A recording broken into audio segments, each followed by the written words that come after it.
Eu sou Rodrigo, sou médico formado pela Universidade Federal de Alagoas, sou residente de psiquiatria pela Uncisal e hoje eu vou abordar alguns temas de saúde mental e dependência química, né? A aula vai estar dividida em duas partes, parte 1 e parte 2, mas ambas são complementares. Então, a identificação de agravos agudos em serviços de saúde mental, mais voltados para álcool e drogas. Então, vamos lá. Identificação de agravos agudos nos serviços de saúde mental, CAPS AD, certo? Então, aqui são algumas referências, tá? Que eu usei para me embasar nessa apresentação. Então, vamos lá. Para avaliação inicial de um paciente que chega no CAPS AD, né, ou em qualquer outro serviço de saúde mental, a gente sabe que nem todos os municípios do nosso estado têm CAPS voltado para álcool e drogas, mas essa nossa aula ela vai servir, né, para qualquer tipo de serviço em saúde mental, seja ambulatório, seja CAPS, seja posto de saúde, né? Então, como se dá a avaliação inicial? Né? Então, qualquer avaliação inicial em saúde, ela tem como objetivo, mister, colocar dados do indivíduo para identificar ele social, demograficamente, economicamente, né? Pesquisar o estado de saúde e as possíveis alterações. O profissional de saúde ele vai ter que investigar a história clínica do paciente, né, os antecedentes familiares. Então, a partir daí, ele vai poder desenvolver uma hipótese diagnóstica e planejar o cuidado, né? Então, é importante esse reconhecimento econômico, social, demográfico do usuário que chega até o serviço, né? E a partir daí, durante a entrevista, você vai observar o estado de saúde, a história dele, os antecedentes, para poder corretamente manejá-lo, certo? Então, existem alguns sintomas que a gente chama de sintomas sinalizadores, né, que são alguns sintomas frequentes, né, relacionados ao uso de substâncias psicoativas, né? Lembrando que isso pode se dar sintomas como esses, sintomas sinalizadores, em qualquer situação, qualquer transtorno na psiquiatria, relacionado ou não ao uso de drogas, mas aqui a gente vai estar voltando para o uso das substâncias psicoativas. Então, é um paciente que chega para a gente apresentando distúrbio de sono, depressão, ansiedade, humor instável, alguns problemas sociais, uma irritabilidade exagerada, uma disforia que a gente chama, alterações na memória, na percepção da realidade, ou que é a percepção da realidade, é o juízo de realidade, né? Então, são alguns sintomas que fazem o profissional de saúde perceber que alguma coisa não está bem, né? Que alguma coisa precisa ser trabalhada aí, né? Então, é importante ter uma observação, né, nesses sintomas, né? E aí eu coloquei distúrbio do sono em destaque, mas na verdade não há nenhuma destaque ou hierarquia nisso, né? Então, a depressão pode ser o sintoma mais preponderante naquele paciente que você observa, pode ser uma questão social, o paciente está super bem, mas está com um problema na comunidade onde ele está vivendo, está com um problema em casa. Então, são todos sintomas sinalizadores para que a gente possa ser, né, possa realizar a nossa abordagem. E esses sintomas sinalizadores são de ordem psíquica, né? Mas a gente tem alguns sintomas sinalizadores de ordem clínica, né? Ou seja, o paciente ele pode estar com sintomas orgânicos, sintomas no corpo, né? Por exemplo, o tremor, uma hipertensão arterial, alguma irritação nasal, né? Tem muitas drogas que são inalatórias, né? Taquicardia ou uma arritmia cardíaca, né, que são sintomas mais graves e aí vão requerer um olhar especial e mais para frente a gente vai abordar. Um odor de álcool, a pressão que ela fica mudando. Então, até após a história do problema, né, que o paciente relatar até a queixa atual, né, que a gente chama de fazer uma anamnese completa, é preciso também fazer o exame físico. Então, a parte vai ser no exame físico, onde você vai indicar, observar esses sintomas, né, esses sinais sinalizadores, e isso aí vai orientar o teu manejo, né? Mais para frente a gente vai ver que tem alguns sintomas sinalizadores da parte orgânica, da parte clínica, que a gente não vai conseguir manejar naquele âmbito ambulatorial, no âmbito de CAPs, né, de posto de saúde. Às vezes a gente vai precisar de um serviço de atenção secundária, certo? Ou terciária. Então, é muito importante pesquisar o início do consumo e outros eventos relacionados ao uso da substância, né? Como o último uso, a via de administração, a quantidade, que ambiente esse paciente estava fazendo uso dessa substância, né? Então, esses sinais e sintomas são comuns no uso de drogas, né, psicoativas, e eles podem ser detectados nesse exame físico que você vai fazer, né? Existem alguns exames que a gente pode detectar a presença dessas substâncias psicoativas no sangue, mas eles não são muito da nossa prática diária, né? Nossos serviços de saúde mental, eles não contêm um laboratório dentro deles, onde você vai lá, faz uma análise bioquímica e já, ó, o fulano usou tal substância, usou outra substância e tal.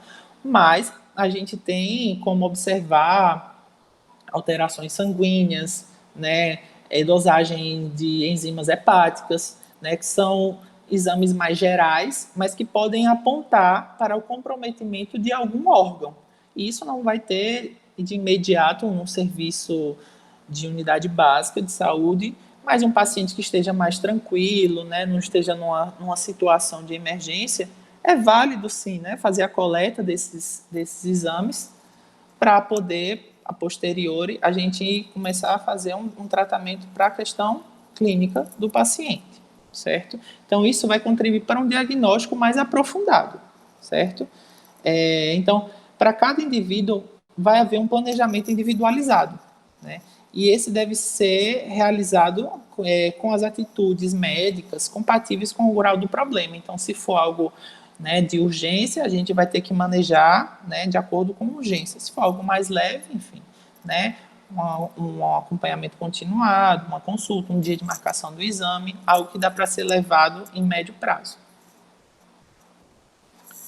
Então, quando a gente vai para acolhimento, né, chega o usuário do SUS no nosso serviço, e aí a gente, para onde esse paciente deve ir?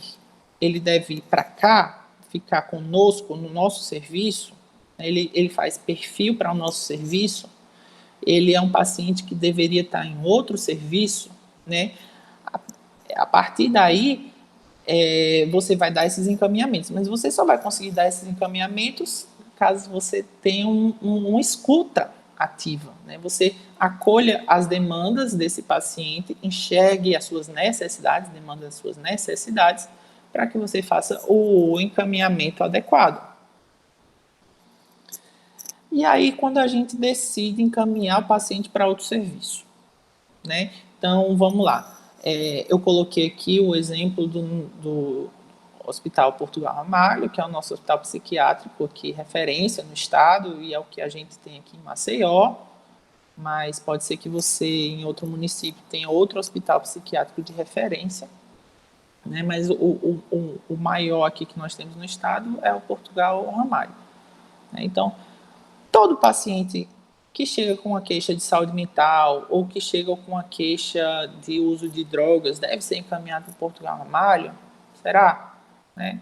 Então, não é bem assim, né? Tem muitas demandas, muitas necessidades que podem ser supridas e trabalhadas, né, na própria unidade onde o usuário foi buscar ajuda inicialmente, né? Então, assim, existem alguns critérios para você encaminhar um paciente para um hospital psiquiátrico, certo? Então, são encaminhados para o HEPR, né, os casos em que se verifica a necessidade de internamento emergencial. Então, são pacientes que necessitam de tratamento mais intensivo psiquiátrico por estarem em risco de vida, certo? Então, existem algumas outras situações que vão indicar o hospital psiquiátrico logo de imediato, como um risco social iminente, um paciente que está com extrema autonegligência, né? Então, ele está com uma deterioração clínica muito importante devido ao uso de alguma substância, está com ameaça ou está ameaçando outras pessoas, né? E essa ameaça é contundente. Então, são casos onde você vai encaminhar para um hospital psiquiátrico. Quando que eu vou encaminhar um paciente, então, que chegou a mim e é perfil de ir para um ambulatório, né? Então, são encaminhados para o ambulatório os pacientes que recebem a alta melhorada do CAPS-AD. Então, casos que necessitam de acompanhamento de menor intensidade, atendimentos individuais e usuários que não têm a disponibilidade de frequentar os grupos terapêuticos nos dias e horários de atendimento. Então, aquele paciente que já está mais estabilizado, que vai mais para renovar a receita ou para fazer algum ajuste medicamentoso, mas que não está numa situação de crise, né, e que ele não tem frequentado os grupos terapêuticos no CAPS, então é um paciente que sim pode fazer um acompanhamento a nível ambulatorial. E quando que eu vou encaminhar um paciente para um hospital clínico? Aí eu coloquei na foto o exemplo do nosso HGR, mas tem vários aqui no estado. Então são casos que apresentem urgência e emergência clínica. Né? Aí eu citei o delirium tremens, convulsões, entre outros, certo? Então, o delirium tremens, o paciente que é etilista crônico ou fez um uso intenso, né, em binge, que a gente chama de álcool, e aí ele passa alguns dias sem tomar o álcool, e aí ele começa a ter alguns sintomas, né, de tremor, pode ter alucinações visuais, auditivas, né, vai ter uma alteração psicomotora. O delírio tremens, ele vem com complicações também na parte do corpo, né? Então, isso aí, um paciente que chega dessa forma para a gente, não é indicação nem de estar num hospital psiquiátrico. A gente pensa, ele faz uso de álcool, né, e ele está tremendo, ele bebeu muito e ele está tendo alucinação, vendo bichinho andando no corpo dele. Vamos mandar para o hospital psiquiátrico? Não, a gente vai mandar para um hospital clínico, tá? Então, ele precisa ser tratado para essa parte orgânica, tá? Porque o delírio tremens, convulsões. Então, o paciente pode morrer por conta disso, tá? Então, ele vai ter um melhor suporte no hospital clínico. Evolução em prontuário.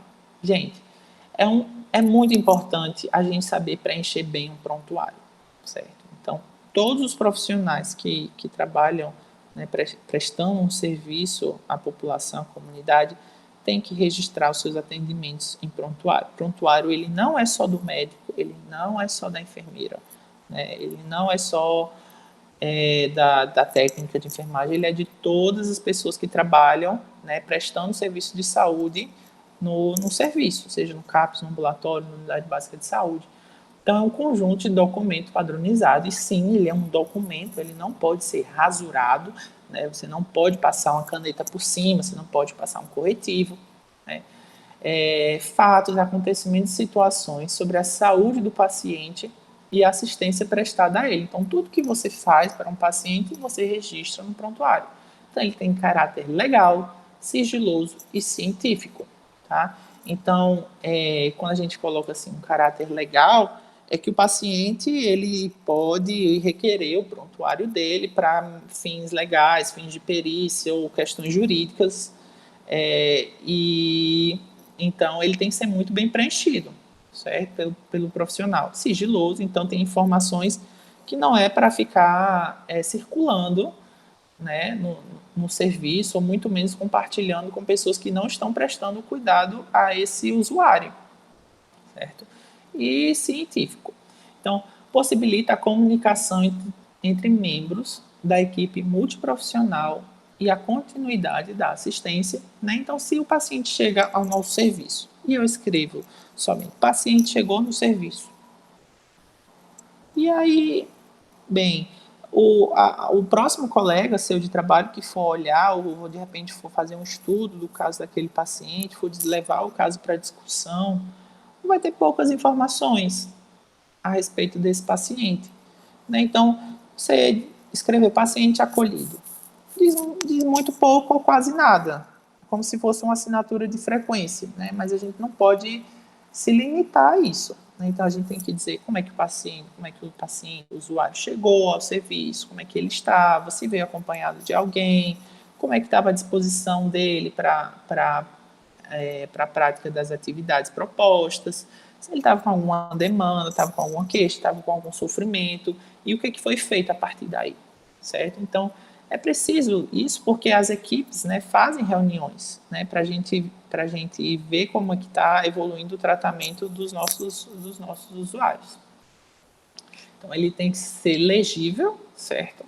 Permitido identificar os profissionais de saúde envolvidos no cuidado do paciente, tá? Então, realmente reforçar aí uma letrinha que todas as pessoas consigam compreender, certo? Eu costumo dizer para as pessoas que você sempre tem que registrar o seu prontuário, né, o que você escreve, como se fosse ser lido para um juiz, né? Então, você tem que ser muito bem escrito, muito bem detalhado, a conduta e assinado e carimbado pelo profissional que prestou o serviço. Então, sobre uso, abuso e dependência. Né? Então, qualquer padrão de consumo de drogas traz danos ao indivíduo e pode alterar o estado mental. Por isso, são chamadas de substâncias psicoativas. Então, cada substância pode apresentar padrões de utilização altamente disfuncionais, certo? O que é disfuncional? Então, é que vai trazer algum prejuízo. Esse prejuízo pode ser biológico, psicológico ou um prejuízo social. Então, vamos aqui olhar sobre a diferença entre uso, abuso e dependência química, tá? Então, o uso seria a auto-administração de qualquer quantidade de substância psicoativa, certo? Aí o uso não tem relação com o tempo, né? Enfim, ele coloca que a pessoa usou, tá? Qualquer quantidade, não coloca se muito ou pouco. Abuso. Então, um padrão de uso que promove o aumento do risco de consequências prejudiciais ao usuário em sua vida. E a dependência química seria essa relação disfuncional e desregrada do indivíduo em consumir uma determinada substância psicoativa. Né? Então, é um padrão mal adaptativo, levando a prejuízo ou sofrimento clinicamente significativo. Né? Quando a gente coloca relação disfuncional, desregrada, né? Então, quer dizer o quê? Que o indivíduo passa, a vida do indivíduo passa a orbitar em torno do uso da substância. Né? Então, momentos de alegria, de euforia, momentos de tristeza, conquistas, perdas, então todas são levadas a ser comemoradas, né? Ou, enfim, amenizadas com o uso de uma droga, certo? Às vezes o trabalho da pessoa, você trabalha em busca de ter dinheiro para poder manter o uso, né? Um padrão mal adaptativo, né? Que leva a prejuízo clinicamente significativo. E pelos critérios de hoje em dia, esse prejuízo não se restringe somente ao indivíduo. Né? O indivíduo pode dizer, eu uso cocaína todos os dias ou 3 vezes por semana, mas eu não prejudico a vida de ninguém. Eu só me prejudico. Porém, o familiar não enxerga assim, né? O familiar enxerga que, enfim, às vezes está subtraindo pertences de casa, está se colocando em situações de risco, então, né, ou ameaçando outras pessoas. Então, o prejuízo também é considerado dependência quando esse prejuízo afeta outras pessoas. Então, quanto aos tipos de drogas, né, nós vamos ter os estimulantes do sistema nervoso central, a exemplo das anfetaminas, cocaína e cafeína, né? Então, quais são os sintomas, né, que o uso dos estimulantes trazem? Então, autoconfiança, euforia, aumento de energia, aumento do prazer sexual, hiperatividade, insônia, aumento no fluxo das ideias, a pessoa fica bem acelerada, a pupila fica mais dilatada, a frequência cardíaca, né, o coração fica bem acelerado e a pressão também pode dar uma aumentada. Depressores do sistema nervoso central. Então, eles trazem sensação de relaxamento, diminuição da censura, a pessoa fica mais desinibida, né? Sensação de bem-estar, pode trazer incoordenação motora, marcha ebriosa, uma voz pastosa, sonolência, torpor, e podendo evoluir para coma, uma depressão do sistema do centro respiratório, podendo ocasionar em morte. Então, são exemplos o álcool, os barbitúricos, os benzodiazepínicos, né? Benzodiazepínicos é o famoso clonazepam, o famoso diazepam, né? Lorazepam, e os opiáceos. E temos as perturbadoras do sistema nervoso central, como os alucinógenos e a cannabis. Então, Eles podem provocar leves alterações das sensações e percepções, alteração da percepção do tempo, do espaço, ilusões, alucinações. Sim, a cannabis pode trazer alucinações. E o paciente pode até desenvolver um quadro psicótico, né? E nem sempre esse quadro psicótico ele remite. Então, tem gente que usa cronicamente a cannabis e pode, né, ter um genezinho lá que faltava apenas esse gatilho para poder desencadear uma psicose. E aí a psicose, às vezes, mesmo quando o paciente para de usar, ela pode permanecer. Então, sobre o álcool, o que dizer sobre o álcool, né? O padrão de consumo de álcool é um aspecto relevante na avaliação inicial de qualquer paciente. Então, a investigação detalhada do padrão de consumo, além de detectar os níveis de gravidade, permitem a observação de rituais de uso e auxiliar no estabelecimento de estratégias de mudanças, né? Então, às vezes, tem pacientes que criam certos rituais, né? Então, às vezes depois de uma comemoração, às vezes depois do almoço, às vezes depois do jantar, às vezes depois de voltar, enfim, da igreja, existem casos e casos. O paciente tem aquele hábito, né, de vai lá e toma uma dose, né? E é importante também a gente, né, enquanto profissional de saúde, saber que nível de dose ele está tomando, né? Às vezes a gente coloca, mas é só uma dose que ele toma. Mas uma dose todos os dias, né? Será que esse paciente não é dependente químico já do álcool, né?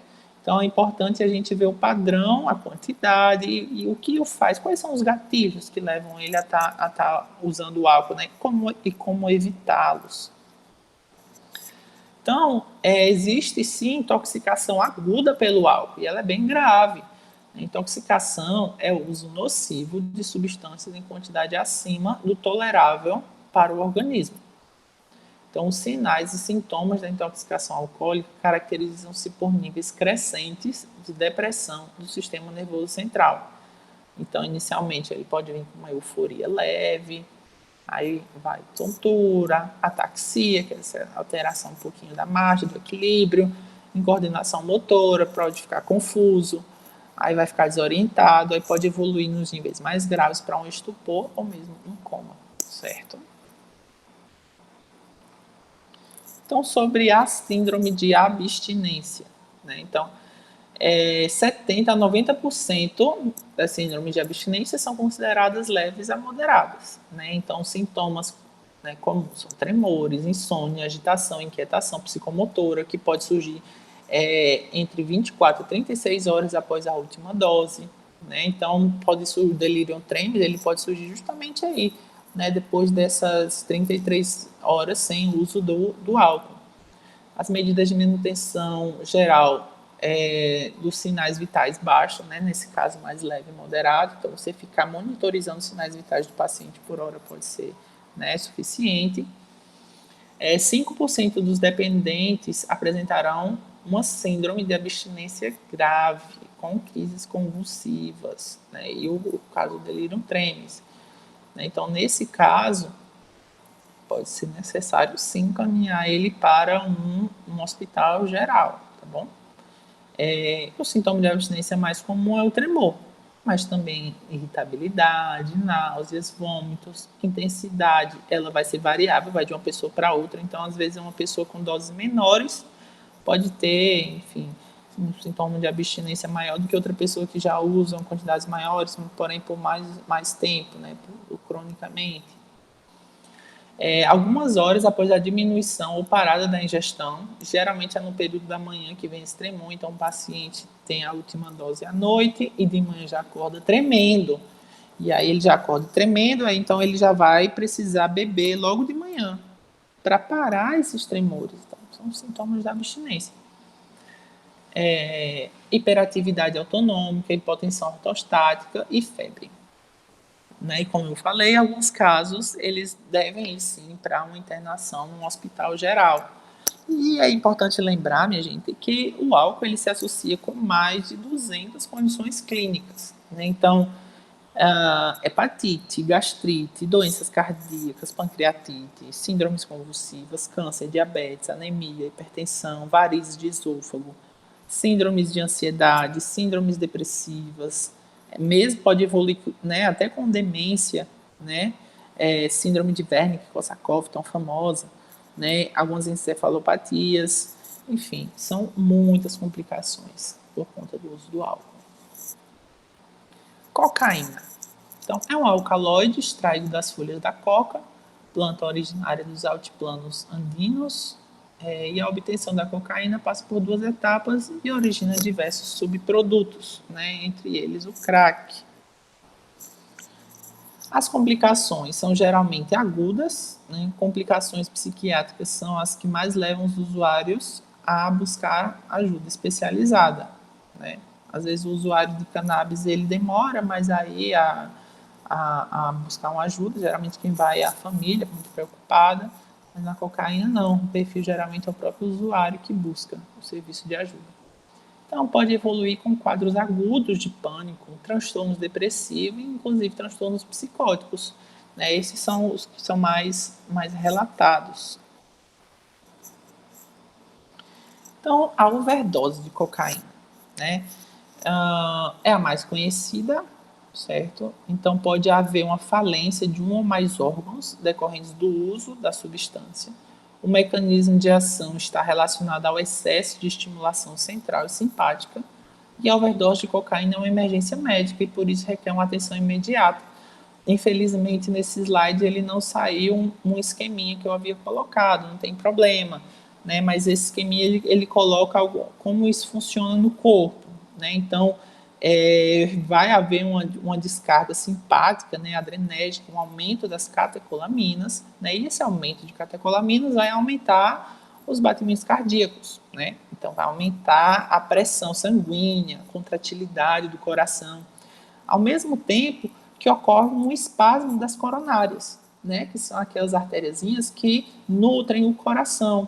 Então, quer dizer, você tem um coração que está demandando mais energia, que está pulsando mais forte, né, tá batendo mais forte, acelera mais acelerado, e você vê que as coronárias, que é o que nutrem ele, estão constrictas, então estão oferecendo menos oxigênio, menos energia, né? Então isso vai levar a quê? A isquemia, né? Então é muito comum o paciente que numa overdose de cocaína morrer por infarto, certo? Então, porque há uma alta demanda de oxigênio, porém o suporte de oxigênio que chega ao músculo cardíaco, ele é diminuído. Então, isso vai gerar uma isquemia, né? Fora que essa isquemia geralmente é em ventrículo esquerdo, que é o principal, né? O que bombeia o sangue para o resto do corpo. Então, ele vai dar uma diminuída na função, certo?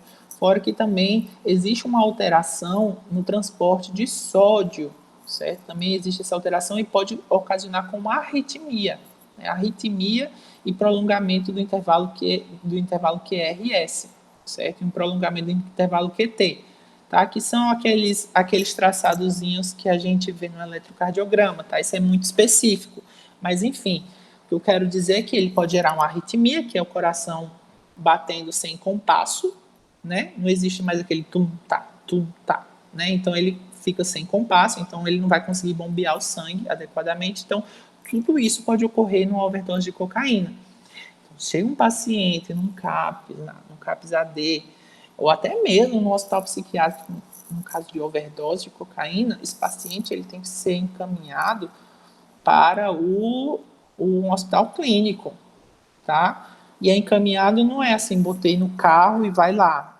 É estabilizar o paciente, ligar para o SAMU, né? Então, ficar aguardando uma equipe de suporte avançado para poder levar ele com segurança para o hospital geral, tá bom?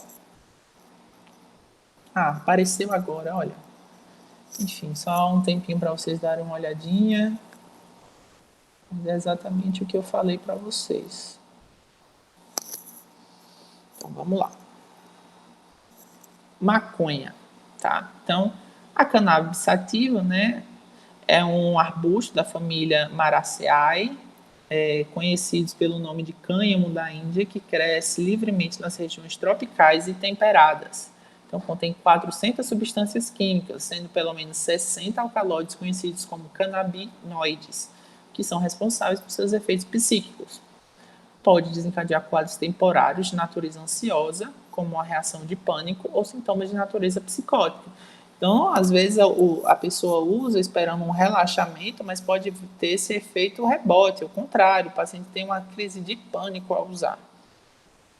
Respondem bem a abordagens de reasseguramento e normalmente não há necessidade de medicação. Os solventes, então, são compostos de hidrocarboneto alifáticos e aromáticos facilmente voláteis. Aí, por exemplo, são os aerosóis, os vernizes, as tintas, propelentes, cola, esmalte, removedores. Né? Inicialmente, o paciente pode sentir uma euforia, né? Fica desinibido, pode ter aquele tínitus, né? Que é o zumbido, essa ataxia, uma fala pastosa, né? Essa coordenação. E aí depois vai ter a parte mais depressora no sistema nervoso central, redução do estado de alerta, incoordenação motora, piora das alucinações e, por fim, né, pode evoluir com um rebaixamento, né, ficar inconsciente, ter convulsões, entrar em coma e evoluir para a morte, certo?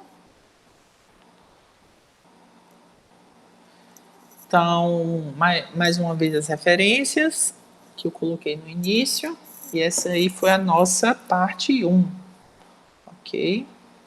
Vou dar um tempinho para poder tomar uma água, um café, para a gente poder ir para a parte 2.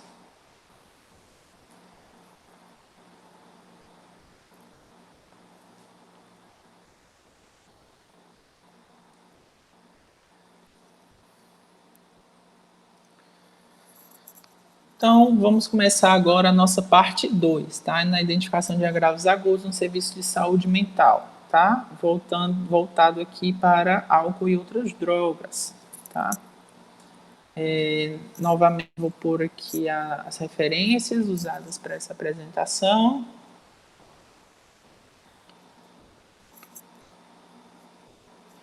Então, urgências e emergências em saúde mental, tá? Aqui eu vou elencar algumas das principais para a gente poder saber reconhecer e poder abordar elas, tá? Então, para a gente abordar, a gente primeiro precisa avaliar, tá? Primeiro de tudo, né? O paciente e o próprio profissional eles precisam se sentir seguro para uma primeira aproximação, certo?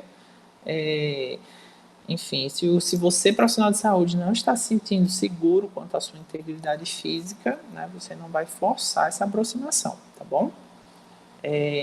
Então, você vai avaliar o potencial de agressão, né, caso você suspeite, né, para que você tome alguns cuidados. Né? Mesmo que o atendimento já tenha sido iniciado, o profissional deve avaliar a possibilidade de interrompê-lo para chamar alguém para acompanhar o atendimento. Certo? Então, se você está sentindo que sua segurança está em risco, né, você não vai continuar aquela entrevista. Né? Você vai, eu sugiro discretamente, né, ou abrir a porta, ou chamar alguma outra pessoa para poder acompanhar, certo? A sala de atendimento não deve conter móveis ou objetos que possam ser usados como armas, certo? Então, o ambiente ele tem que ter um mínimo de artefatos possível, certo? De preferência, ele tem que ter 2 portas, né? Uma para o paciente entrar e uma atrás do profissional de saúde, porque caso haja essa necessidade, ele pode se evadir do local. O grau de privacidade será determinado pelo profissional, que poderá atender a sós em sala fechada, na presença de familiares ou profissionais auxiliares dentro da sala durante a entrevista, certo? Lógico, a gente sempre vai prezar pela privacidade do usuário, né? Mas caso ele esteja agitado, ele esteja ameaçador, esteja confrontando, né? Talvez não seja tão seguro estar a sós com ele. Obter o maior número de informações disponíveis. Então, às vezes, o usuário ele não vai dizer tudo, certo? Nem tudo que é relevante, tá certo? Ou por vergonha, ou por medo, ou porque realmente quer omitir com medo de alguma consequência, né? Seja da esfera legal, seja de alguma intervenção mais aguda, né, da equipe. Então, é importante conversar com os familiares, conhecidos e com os acompanhantes que trouxeram o paciente. Mesmo o consultório de rua, que às vezes traz os pacientes para o CAPS, eles são valiosíssimos, né, nessa informação, porque eles tiraram, muitas vezes, o indivíduo da situação de crise lá e podem reportar a você como que estava, lá, né? Então, eles dão os primeiros cuidados e trazem já para a gente, às vezes já melhorados, mas eles têm essa visão de como é que o usuário estava lá inserido naquele ambiente onde foi retirado. Antecedentes de doença ou tratamento psiquiátrico, uso de álcool e outras drogas, sinais de doença física e outras circunstâncias que precederam o aparecimento do quadro. Né? Então é importante isso, o histórico, o pregresso, o que aconteceu antes na história desse indivíduo. Né? Não é só o agora. Né? Lembrando que em psiquiatria a gente tem que enxergar o indivíduo longitudinalmente. Né? A doença, o transtorno psiquiátrico, ele não surge assim do nada. Né? Então é preciso enxergar todo o histórico do paciente. E a partir daí você vai proceder ao exame de estado mental e avaliação dos dados vitais, certo? Então, ainda nessa avaliação inicial, é importante lembrar que em uma emergência psiquiátrica o paciente pode apresentar dados vitais alterados, como hipertensão, hipotensão, que é pressão baixa, sudorese, hipertermia, vômito, entre outros, que podem ser estabilizados no pronto atendimento. Né? Então, se o paciente está com esses sintomas, né, muito críticos e não tem um suporte clínico para poder, né, reverter esse quadro, você pode o quê? Encaminhar para um serviço clínico, uma UPA, um hospital geral, para poder o paciente ser estabilizado, né? Porque lá ele vai estar mais monitorizado. E quando ele estiver melhor, ele pode retornar ao outro serviço que estava anteriormente. Então, após a estabilização dos sintomas clínicos, o paciente deve ser encaminhado para o hospital psiquiátrico para tratar os sintomas psiquiátricos, como alucinações, delírios, entre outros. Certo? Então, agitação psicomotora, agressividade e surto psicótico. Certo? Então, interagem fatores psiquiátricos, sociais e biológicos. Né? Nem todo mundo vai surtar somente por uma questão ou ficar agressivo por uma questão psiquiátrica. Às vezes tem uma questão social muito forte aí, né? Que, na verdade, são alinhadas, né? O que a gente fala de contexto biopsicossocial. Né? O indivíduo não é somente o biológico, né? O psicológico e o meio ambiente. Então, a abordagem mais protegida e eficaz, favorecendo o entendimento dos fatores determinantes do aspecto psicopatogênico, psicológico e situacional, né? Então é o que a gente preconiza, né? Enxergar o indivíduo na sua totalidade, não enxergar a doença, enxergar o indivíduo, certo? Observar a postura do paciente, inquietação, atitude tensa, volume de voz alto, aceleração, intolerância à abordagem, pois estes indicam a possibilidade de uma agitação psicomotora. Então, alguns quadros psiquiátricos que mais comumente apresentam agressividade, né? Eles não são patognomônicos, né? Ou seja, não é certeza que o paciente, por ter um quadro psicótico, um transtorno de personalidade, vai ficar agressivo, não, né? Mas existem algumas chances de, dentro de alguns pacientes que apresentam alguns transtornos, eles virem a ficar mais agressivos. Lógico, você vai observar como é que está a conduta explícita do paciente ao chegar na sua primeira avaliação. Então, transtornos mentais orgânicos, né, um caso de delírio, né, um caso de epilepsia, alterações do lobo frontal e temporal, intoxicação, abstinência de drogas, né? Então, o que a gente chama de delírio não é diferente de delírio, certo? Delírio, então, ele é um quadro confusional agudo causado por algum problema orgânico, certo? Às vezes a gente recebe muito em hospital psiquiátrico idoso, né, que está com alteração do comportamento, está um pouco desorganizado, a fala está desconexa, e isso, enfim, a família disse que aconteceu de algumas semanas para cá, ou seja, um quadro agudo, né? Então, a gente não vai pensar de imediato que aquilo é um quadro psiquiátrico, né? É um quadro orgânico com um sintoma psiquiátrico, certo? Então, esse paciente provavelmente está com delírio. Então, ele pode estar com uma infecção urinária, ele pode estar com a ureia alta, creatinina alta, ele pode estar com alguma pneumonia, enfim, ele pode estar com algum problema de ordem orgânica que está desencadeando com um sintoma psiquiátrico. Mas que se eu tratar só o sintoma psiquiátrico, o orgânico vai se agravar e o paciente vai piorar, certo? Às vezes até um paciente com um acidente vascular encefálico, né, um AVE, paciente pode cursar somente com sintomas psiquiátricos, em vez de apresentar um déficit motor, uma paralisia, né, ele pode cursar somente com sintomas psiquiátricos. Né? E se eu não investigar uma causa clínica, esse AVE vai se agravar e o paciente pode chegar a óbito, certo? Então, quadros psicóticos agudos, como esquizofrenia, transtorno afetivo bipolar, episódio de mania e transtorno delirante paranoide. Outros quadros também, que podem apresentar, né, durante o seu momento mais agudo, uma agressividade. Então, um paciente que está com um quadro agudo de ansiedade generalizada, que está inquieto, que está com gemidos incessantes, está com várias queixas somáticas, está com muita irritabilidade. Paciente que está com um ataque de pânico, né, que é um episódio súbito, intenso de ansiedade com sintomas físicos. Né? Então, tremores, taquicardia, dor torácica, sensação de falta de ar, sufocamento, parestesias, que podem estar associados ao medo de morrer, de desmaiar, de perder o controle, medo de enlouquecer, certo? Luto, vítimas de violência ou reações não adaptativas a um ou mais fatores de estresse psicossocial identificáveis também são. Transtorno dissociativo, transtorno conversivo. Então, o transtorno conversivo, geralmente, ele pode até mimetizar crises convulsivas, como queda no chão, hiperatividade motora com uma grande dramaticidade. Então, alguns fatores de risco para elencar aqui. Então, idade, adolescentes e jovens, entre 15 a 25 anos, baixo nível socioeducacional, maior taxa de rehospitalização. Então, às vezes, um paciente que se hospitaliza demais, né? Tem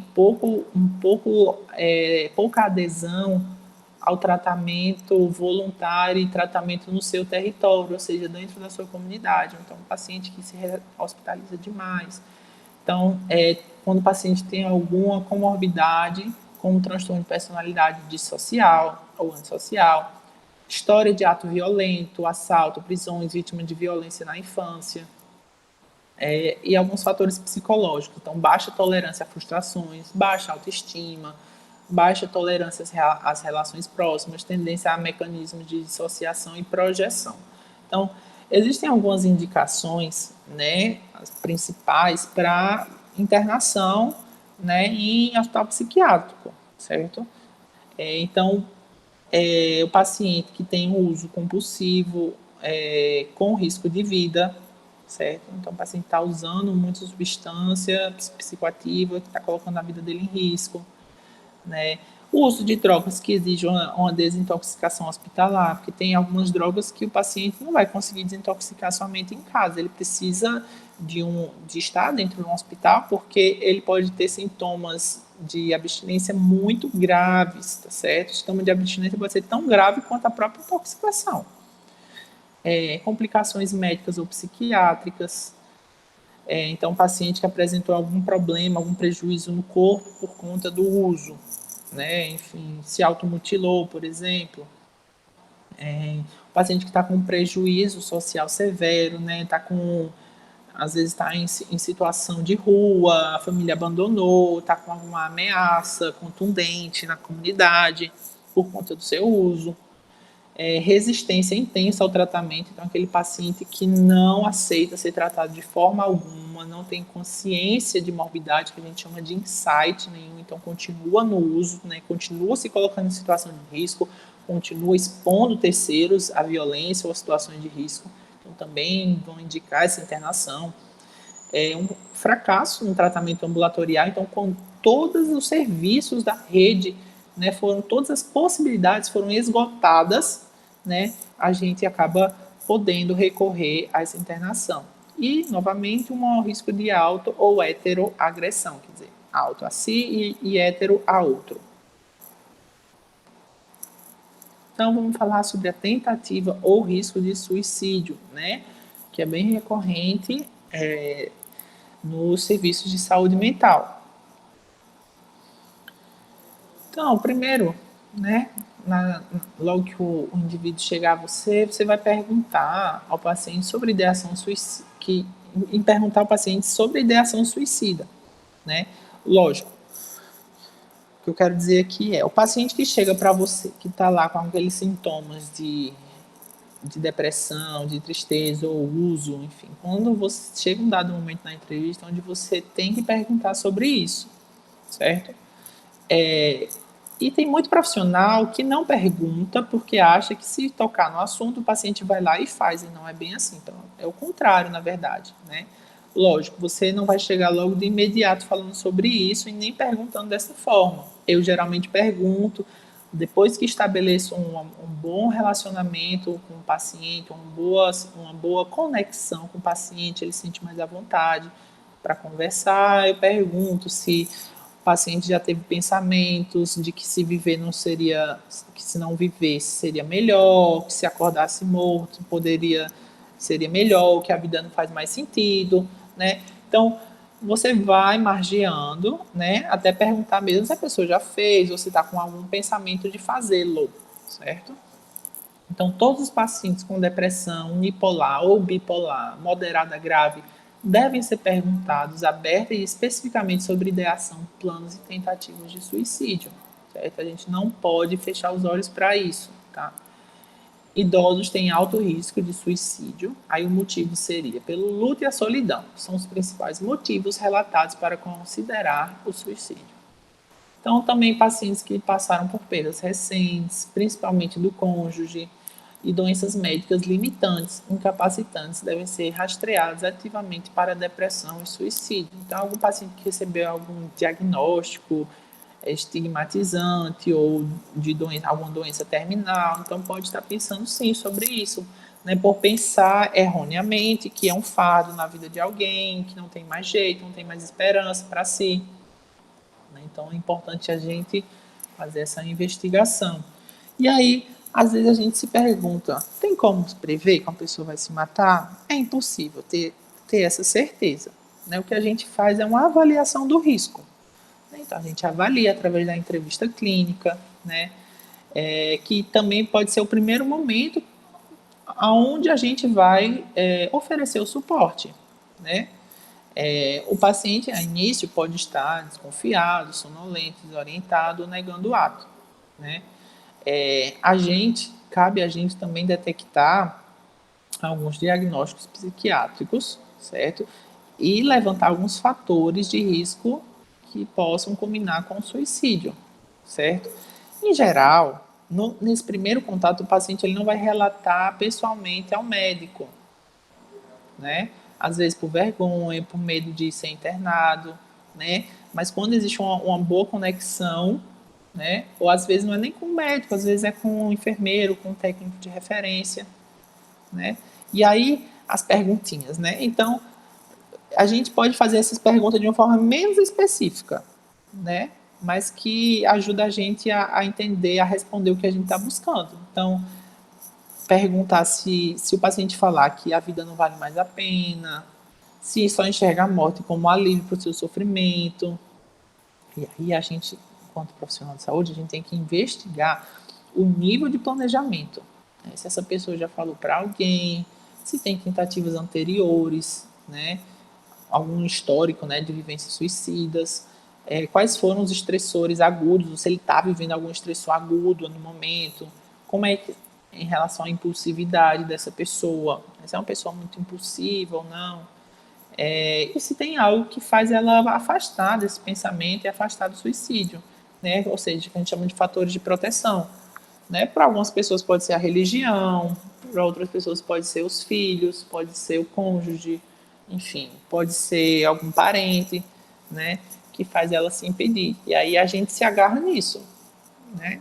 E também é sempre importante convocar a família para ser partícipe, né, desse cuidado continuado e dessa vigilância desse paciente. Então, algumas considerações na avaliação do suicídio. Então, o gênero masculino, né, o que mais comete, tá? Então, cometem 3 vezes mais suicídios. Porém, as mulheres tentam mais, 4 vezes mais. Quanto à idade, adolescentes e adultos jovens, certo? Então, de 15 a 35 anos e depois pula para os idosos, maiores de 65 anos. A desesperança significativa é a principal dimensão psicológica associada ao suicídio.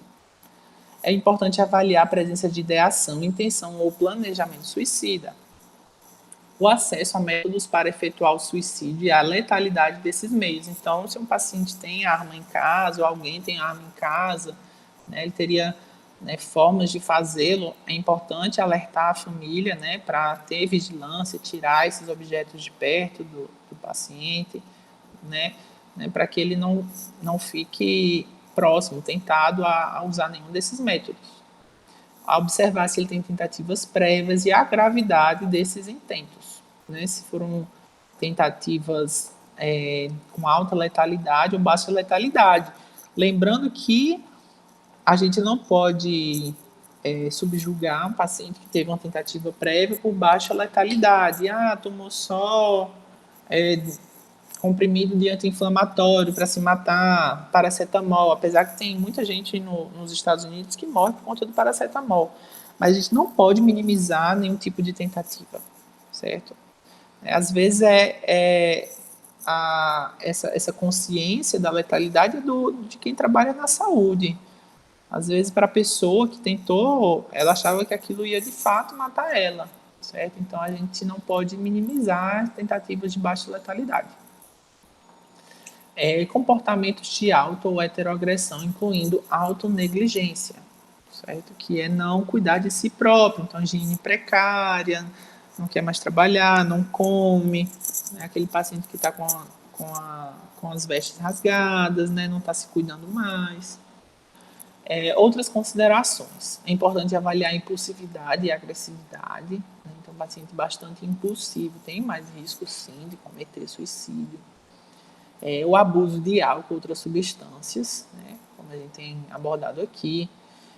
Ver a adesão ao tratamento ambulatorial. Então, se o paciente não está aderindo ao tratamento, não está indo nos grupos terapêuticos, não está indo para avaliação médica, né? Então, isso é um sinalzinho de alerta, né? Interessante fazer uma visita domiciliar, convocar a família novamente, ver o que está acontecendo, o que pode ser trabalhado. Frequentes recaídas, pobre controle sintomático, contínuo prejuízo funcional, né? Então, isso aí também está associado a um risco maior de suicídio. Sintomas psicóticos, alucinações de comando ou ansiedade severa. Então, às vezes, o paciente ele pode estar em vigência de uma psicose, né? Então, ele está tendo uma alucinação, e aí essa alucinação, às vezes, manda ele se machucar. Então, é preciso a gente intervir nessa psicose, né? Com as medicações, para poder o paciente parar de ter essas vozes de comando, né? Para, enfim, ele não chegar a cometer o ato. Exacerbação aguda dos sintomas de episódio maníaco, no caso bipolar ou depressivo grave, história familiar ou exposição recente a suicídio. Então, existe sim esse componente, né, de genético. A gente não sabe se é pelo histórico da família, pelo meio ambiente que fez com que esse indivíduo tenha mais chance de cometer suicídio, ou realmente está lá inscrito em alguns genes. Aí ainda tem muito estudo em cima disso, mas quando tem histórico na família de suicídio, a gente levanta uma anteninha, assim, sabe? Para ficar mais de olho. E a presença ou ausência de suporte familiar e social. Então, a gente precisa muito contar com a família, né? Porque, às vezes, o paciente ele não está com uma ideação suicida no momento, mas ele está muito triste, ele já pensou em suicídio em algumas vezes da vida, já teve esse sentimento de se acordasse, se não acordasse, né, seria melhor. Então, a gente precisa contar com a família para ela estar mais vigilante, certo? Porque muitas vezes a gente acaba até, o paciente não está com risco iminente de suicídio, né, um risco de morte, não está nem com um planejamento, uma ideação, e aí a gente vai lá e quebra a autonomia dele, quebra o vínculo que a gente tem com ele e interna ele. quando ele sair, ele não vai dar continuidade no seu tratamento, porque ele não confia mais no serviço, não confia mais no profissional que estava acompanhando ele, né? Então, a família faz um papel fundamental nessa vigilância, né? Para levar nas consultas, para dizer para a equipe como é que ele está, se está tomando os remédios, se está frequentando a escola ou indo para o trabalho, como é que tá as relações dentro de casa, se diminuíram os conflitos. Isso é importantíssimo. Então, o local de tratamento para o paciente com comportamento suicida vai ser determinado pela gravidade do quadro, do sistema de suporte e da adesão ao tratamento. Então, deve ser inserido em tratamento no CAPS-AD o paciente com ideação suicida, aguda ou crônica, ou autolesão, com ou sem repercussão clínica grave, mesmo com apoio familiar e psicossocial estáveis e acompanhamento psiquiátrico ambulatorial já em andamento. Então, mesmo assim, esse paciente é interessante dele ficar frequentando diariamente o CAPS, certo?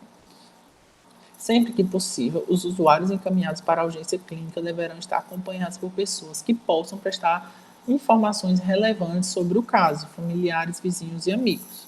Então, assim, né, não dá para mandar o paciente sozinho. Né? O médico lá, o clínico que vai receber, vai precisar de todas essas informações também, né, para poder também saber melhor encaminhar após a alta do hospital geral.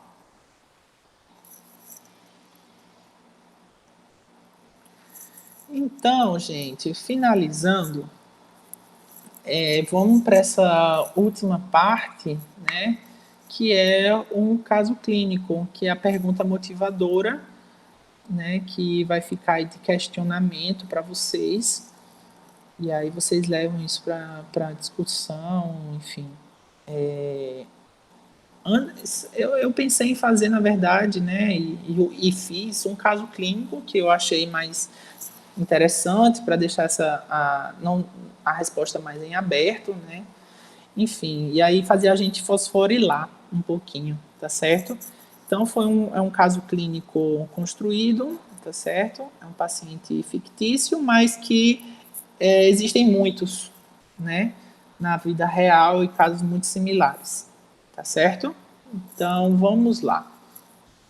Vou ler com vocês, tá? JSM, 17 anos, sexo masculino, mora com os pais, tem uma filha de 2 anos de idade que mora com a genitora, natural e procedente de Maceió, estudou até o 9º ano, mas parou os estudos por falta de motivação há 2 anos. Não trabalha, consegue dinheiro, às vezes fazendo bicos em armazém próximo da casa, e ele não tem religião. O paciente vem trazido para o serviço por seus pais, que se mostram bastante preocupados com o filho, dizendo que ele faz uso de drogas ilícitas e por isso querem interná-lo em clínica para curar do vício. Olha aí, entre aspas, né?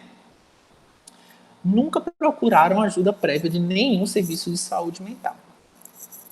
JSM veio voluntariamente ao serviço a pedido dos pais. Conta que faz uso de maconha desde os 15 anos de idade, com frequência média de 1 cigarro de cannabis ou maconha nos finais de semana, junto com amigos, em contexto de festas. Fora isso, também usa quando sente-se triste, pois crê que seu corpo relaxa e ele consegue esquecer dos problemas. Disse já ter experimentado o doce uma vez em festa rave, mas não gostou e nunca voltou a usar. Nega o uso de outras substâncias psicoativas, uso de álcool ou tabaco.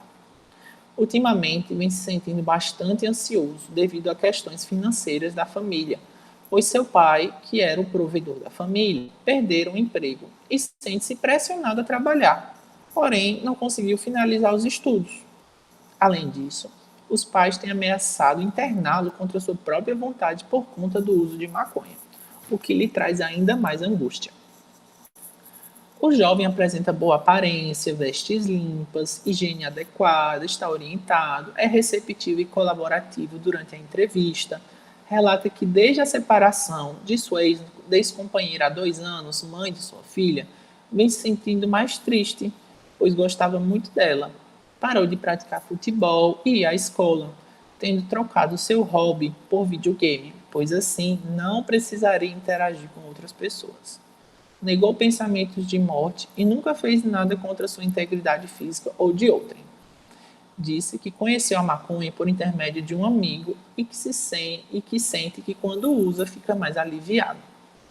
Quanto à parte clínica, o jovem não refere nenhum tipo de desconforto ou sintoma orgânico. Está nutrido, corado, hidratado e respirando bem.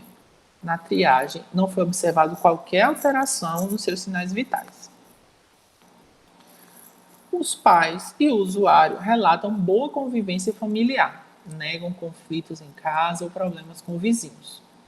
Os genitores alegam que JSM é um jovem colaborativo, mas que nos últimos 2 anos tem ficado mais recluso em casa, sem ânimo para as atividades que antes lhe traziam prazer e sem motivação para estudar ou trabalhar. Passa a maior parte do tempo em seu quarto, assistindo TV e jogando videogame. Estes vêm ao serviço em busca de ajuda e creem que uma internação involuntária para dependência química é a solução para os problemas que o filho enfrenta. E agora é com vocês. Você é o profissional responsável pelo acolhimento do JSM, esse jovem de 17 anos, né, nesse serviço de saúde mental. Como que você conduziria esse caso? Aí eu quero que vocês citem também as orientações, né, que vocês vão dar para um e para outro, né, para o JSM e para a família, e também os possíveis encaminhamentos, certo? Então, deem uma olhada como é que o JSM está nesse momento. Podem olhar também a questão do uso, vejam o que é mais preponderante no momento e como encaminhar e orientar ele e a família. Ok? Então, novamente as referências aqui, vocês darem mais uma olhadinha, ok? E é isso. Vamos concluir aqui agora, tá bom? Um abraço a todos.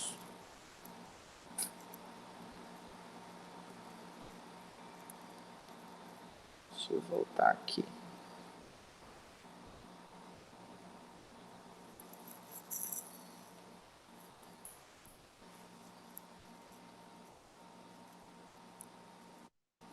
Terminei.